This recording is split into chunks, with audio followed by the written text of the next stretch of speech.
खूप वर्षांपूर्वी गोदावरी नदीच्या काठावर आनंदपूर नावाचे एक छोटेसे राज्य होते. याच राज्यात सोमा नावाचा एक तरुण मुलगा आपल्या म्हाताऱ्या आईसोबत राहत होता. सोमाचे वडील तो लहान असतानाच वारले होते, त्यामुळे घराची सर्व जबाबदारी त्याच्या खांद्यावर होती. सोमा दिसायला साधारण होता, पण त्याची बुद्धी मात्र खूप तल्लख होती.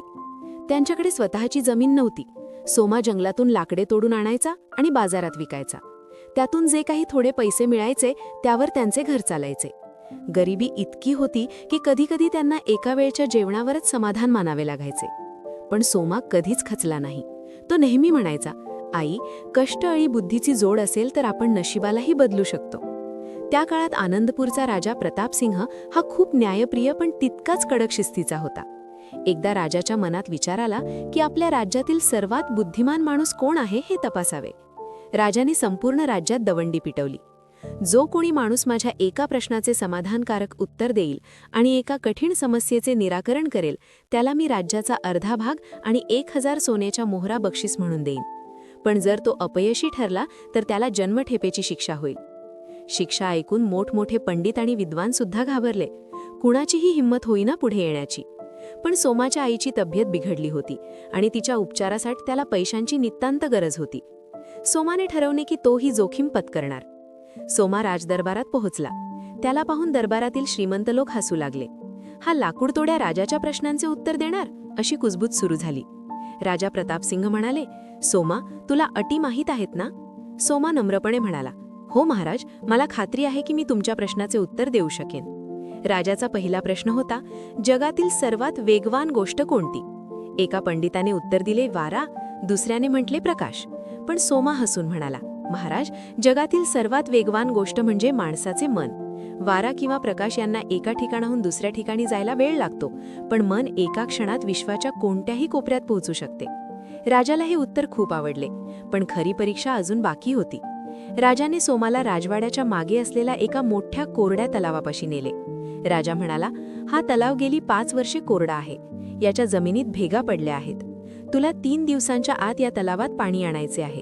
पण अट अशी की तू पावसाची वाट पाहू शकत नाहीस आणि कोणत्याही नदीचे पाणी कालव्याद्वारे इथे आणू शकत नाहीस. जर तू हे करू शकला नाहीस तर तुला शिक्षा होईल. सोमाने विचार केला. नदीचे पाणी आणता येत नाही आणि पाऊस तर पडणार नाही. त्याने जमिनीचे नीट निरीक्षण केले. त्याला लक्षात आले की हा तलाव एका टेकडीच्या पायथ्याशी आहे. त्याने काही मजुरांना सोबत घेतले, ज्यांचे पैसे त्याने राजाकडून आगाऊ मागून घेतले होते. सोमाने टेकडीच्या वरच्या बाजूला एक जुना नैसर्गिक झरा शोधून काढला, जो माती आणि दगडांमुळे दबला गेला होता. त्याने 3 दिवस रात्रंदिवस कष्ट करून तो मार्ग मोकळा केला. तिसऱ्या दिवशी सकाळी जेव्हा राजा तिथे आला, तेव्हा टेकडीवरून खळाळत येणारे शुद्ध पाणी तलावात साचू लागले होते. सोमाने निसर्गाच्या शक्तीचा वापर करून अशक्य गोष्ट शक्य केली होती. राजा प्रसन्न झाला, पण त्याने सोमाची अजून एक परीक्षा घ्यायचे ठरवले. राजाने त्याला 2 हिरे दिले. दोघेही दिसायला अगदी सारखे होते. एक अस्सल हिरा होता आणि दुसरा काचेचा तुकडा, जो अत्यंत हुशारीने हिऱ्यासारखा पैलू पाडून बनवला होता. राजा म्हणाला, यातला खरा हिरा कोणता ते ओळख. जर ओळखलेस तर तू जिंकलास. सोमाने ते दोन्ही हिरे हातात घेतले. बराच वेळ बघितले, पण दोन्ही सारखेच चमकत होते. मग सोमाने एक युक्ती केली. त्याने ते दोन्ही हिरे कडक उन्हात एका दगडावर ठेवले आणि अर्धा तास वाट पाहिली. अर्ध्या तासानंतर सोमाने एक हिरा उचलला आणि म्हणाला, महाराज, हा अस्सल हिरा आहे आणि दुसरा काचेचा तुकडा म्हणजे नकली. राजा चकित झाला. तू हे कसे ओळखलेस? सोमा म्हणाला, महाराज, जो उन्हात तापला आणि गरम झाला तो काचेचा तुकडा म्हणजे नकली, आणि जो इतक्या कडक उन्हातही शांत आणि थंड राहिला तो खरा हिरा. राजा प्रतापसिंह सोमाच्या बुद्धिमत्तेमुळे आणि संयमावर अत्यंत खुश झाले. त्यांनी घोषित केले की सोमा हाच राज्याचा सर्वात बुद्धिमान व्यक्ती आहे. राजाने त्याला वचन दिल्याप्रमाणे सोन्याच्या मोहरा आणि जमीन दिली. पण सोमाने अर्धे राज्य घेण्यास नकार दिला. तो म्हणाला, महाराज, राज्य चालवणे हे राजाचे काम आहे, लाकूड तोड्याचे नाही. मला फक्त माझ्या आईच्या उपचारासाठी आणि सुखी आयुष्यासाठी मदत हवी होती. तुम्ही मला जो मान दिलात तेच माझे सर्वात मोठे बक्षीस आहे. सोमाच्या या निर्गर्वी स्वभावामुळे राजाने त्याला आपला मुख्य सल्लागार म्हणून नियुक्त केले. सोमाच्या सल्ल्याने राज्याची प्रगती झाली आणि तो आपल्या आईसोबत आनंदाने राहू लागला.